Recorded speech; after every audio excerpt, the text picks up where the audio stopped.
Magandang araw mga ka-Inside the Story PH. Ngayong episode, tatalakayin natin ang isang napakalalim at napaka-misteryosong tanong, paano nga ba nagsimula ang buhay sa ating planeta?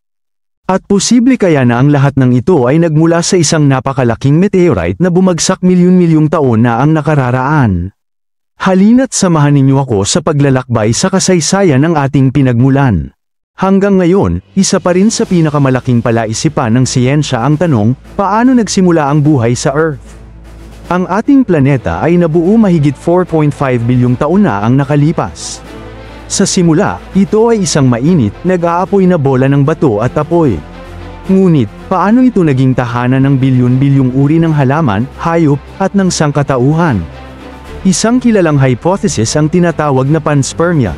Ayon dito, ang mga sangkap para sa buhay, mga organic molecules tulad ng amino acids at nucleotides, ay maaaring nagmula sa kalawakan. At ang paraan ng pagdating nito, sa pamamagitan ng meteorites at kometa na bumangga sa ating planeta noong sinaunang panahon. Maraming ebidensya na sumusuporta rito. Noong 1969, nahulog sa Australia ang Murchison meteorite. Nang suriin ito ng mga siyentipiko, natuklasan na naglalaman ito ng higit sa 70 uri ng amino acids, ang building blocks ng buhay. Iba't ibang meteorites din ang nadiskubre na may dalang organic compounds na hindi natural na nabubuo sa Earth. Kung ganoon, posibleng ang mga bloke ng buhay ay dinala rito mula sa kalawakan. Isipin ninyo, bilyon-bilyong taon na ang nakalipas, isang napakalaking meteorite ang bumagsak sa dagat ng sinaunang Earth. Sa impact na yon, maaari nitong dinala ang mga sangkap na kinakailangan upang magsimula ang buhay. Sa init at enerhiya ng banggaan, maaaring nagsimula ang mga kemikal na reaksyon na kalaunan ay naging simple organisms. At mula sa mga microscopicong nilalang na yon, unti-unting nag-evolve ang lahat ng uri ng buhay hanggang makarating sa atin ngayon. Hindi lamang ito haka-haka, natuklasan din ng mga scientist ang yelo sa mga kometa na may kasamang organic molecules.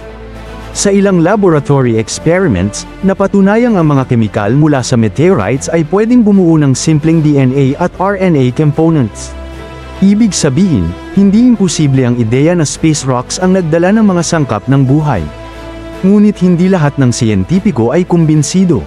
May ilan na nagsasabing, kahit pa may amino acid sa meteorites, hindi ibig sabihin na automatikong magiging buhay ito sa Earth. Posible ring nagsimula ang buhay dito mismo sa Earth, sa pamamagitan ng mga primordial soup, ng mga kemikal sa sinaunang karagatan. Kaya nananatiling bukas ang tanong, buhay ba ang nagsimula dito, o dinala mula sa labas? Kung totoo man na galing sa isang meteorite ang mga sangkap ng buhay, isang bagay ang malinaw, hindi natatangi ang Earth. Kung may buhay na nagsimula dahil sa meteorite dito, posible ring may ibang planeta sa malawak na universo na nakaranas ng kaparehong pangyayari. At kung ganoon, malaki ang posibilidad na hindi tayo nag-iisa. Mga ka-Inside the Story PH, ang tanong na ito ay nananatiling palaisipan, ang ating buhay ba ay bunga ng isang cosmic accident? O bahagi ng mas malawak na disenyo ng universo? Ano man ang sagot, ang isang meteorite na bumagsak bilyon-bilyong taon na ang nakararaan ay maaaring nagsindi ng mitya ng ating pag-iral. At kung tutuusin, maaaring lahat tayo ay mga anak ng mga bituin. At dito nagtatapos ang ating episode ngayong araw. Ikaw, ano sa tingin mo? Totoo bang ang buhay sa Earth ay nagmula sa isang meteorite, o mas kapanipaniwala na dito mismo nagsimula? Ibahagi ang iyong opinyon sa comment section. At huwag kalimutang mag-like, mag-share, at mag-subscribe para sa mas marami pang makabuluhang kwento dito sa Inside the Story PH, kung saan ang bawat detalye may kwento. Hanggang sa muli.